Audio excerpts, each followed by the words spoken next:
experts are having, towards the government and the reservations, and they think that a lot needs to change when it comes to corporate governance as well in the government side. But thank you so much, Doctor. We appreciate the time taken to come talk to us about corporate governance. He is the Chief Executive Officer for the Center for Corporate Governance. Away from that, farmers have recorded minimal demand for flowers ahead of Valentine's Day, which is today, with a meager 5% rise in demand compared to 20% last year.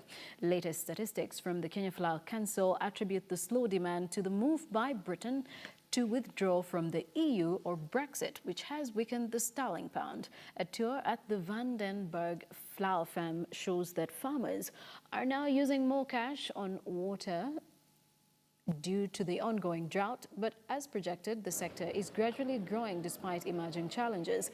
The Flower Council hopes the signing of the EPA agreement will give direction to this lucrative sector. The slow demand for flowers ahead of Valentine's Day could be a broader indicator of how the economy is reacting to external concerns like Brexit and the Trump effect. Planted fresh process.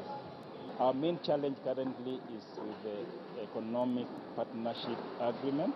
If we don't sign that agreement on time, then our produce that we are sending to the European countries will attract taxation. Following the government's decision to declare drought a national disaster, National Drought Management Authority has partnered with the Optiven Foundation to launch the Feed One More initiative to raise 100 million shillings to support hunger-stricken areas. The ongoing drought has intensified, affecting 2.7 million people, with 20% from pastoral areas, 18% in marginal agriculture areas, and 62% from Elgeyo Marakwet, Bomet, Busia, Homa Bay, Central Kenya, Lake Victoria, parts of Western Kenya, among others. According to a report done by FAO, or Food and Agriculture Organization, areas such as Kilifi, Keitany in Central Kenya, Mandera, Samburu, Tana River, and Baringo have been declared most affected, and people and animals have not recovered since 2014 because the rains are as poor as in 2015 and 2016. The programs for Optiven Foundation, it is so humbling to see the trustees listening from the chairman. This is an initiative that's going to transform, to feed our nation, to feed the people that are out there in the counties. And very quickly, this Feed One More initiative is very, very key for us because, as you are aware, that our nation, Kenya, we are under threat, and this threat is real. Today is Valentine's Day. As usual, lovers will exchange flowers and gifts as they celebrate their friendship and bonds.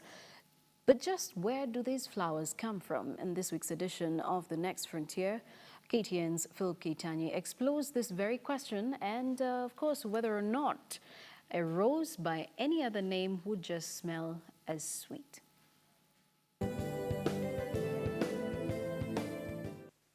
They say Valentine's Day is when love, romance and friendship is celebrated all over the world. Beside the poetic romanticism surrounding it, these are big days for everyone in the floriculture value chain in Kenya. We harvest in this farm 3 times a day, at 7:30 in the morning, at 12, and at 3:30 in the evening. Kenyan red roses are expected to perform well during this romantic season. Days before February 14, rose flower growers are looking to cash in and already started flashing their reds so that they could have enough stem to meet the demand. Like for Christmas, we mainly sell reds and whites.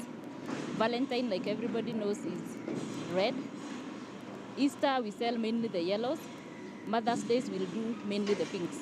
But what does it take to grow these world's most sought out Kenyan roses? The varieties we grow in a farm is dependent on the market. We do market research, like we do a survey of what different markets require. We can interact with our customers, and then we also look at the growing characteristics, because different varieties have different growing characteristics in terms of length, pest and disease resistance, and also the period, like how long it takes for you to get the flowers. Despite being the leading exporter of freshly cut roses in the world, only 3% of all cut roses in Kenya find its way to the Kenyan vases. According to Yvonne Tirop, the Marketing and Business Development Manager at Sian Roses, this low demand from Kenya for its cut roses is because flowers fall at the bottom of the hierarchy of needs in Kenyan homes. We don't have a culture of flowers in Kenya. I think generally people have more priorities. For example, one would prefer to buy like maybe sugar or something else very basic instead of flowers. But Yvonne also insists that most Kenyan men either have no clue about their women's tastes and preferences, or they are just tight-fisted and find good, meaningful gifts too expensive, or they are not romantic and gentlemanly enough. I think it's very awkward of Kenyan men or African men for that matter find it very awkward to walk with a bouquet of roses to go and give their loved ones. I think when they buy a bouquet of roses, they'll probably hide it somewhere in the back seat, and it's about the culture.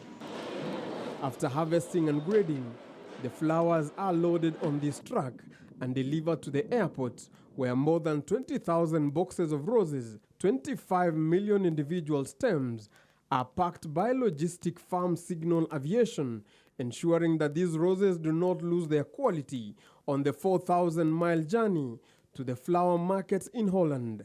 We always make sure that we maintain that cool chain of this shipment right from the farm to the consignee. So what will happen is that we'll check out maybe an hour before the flight comes in. We take it to the aircraft. A different party will load the aircraft. And once the aircraft is loaded, the captain will set temperatures at the specifications that we have given them, which is around 2 to 8 degrees. And that's how our shipments will arrive from the shipper up to the aircraft and on board. The freight forwarders, like Signal Aviation, also inspect and document flower and temperature conditions, palletize packed flowers, store them in cold storage facilities at the airports, clear them through export customs, obtain phytosanitary certification, and load the cargo onto commercial or charter flights. As these roses await for their flight to a European market for Valentine,